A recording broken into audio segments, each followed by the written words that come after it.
நான் மஞ்சப்பொடி, இஞ்சி பூண்டு, உப்பு எல்லாம் போட்டு நாட்டுக்கோழி வந்து ரொம்ப நேரம் ஆகும் வேக. நான் பிரியாணிக்கு எடுத்து வச்சதுனால அதுக்கு பாதி இதுக்கு பாதி தண்ணியை ஊற்றிக்கிட்டேன், ஈக்குவல் குவான்டிட்டியாக.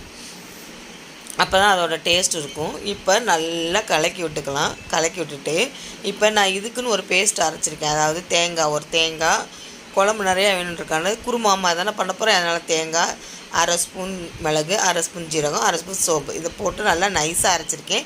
இப்போ இதில் நம்ம போட்டுக்கலாம். இந்த தேங்காய் வந்து போட்டுக்கலாம்.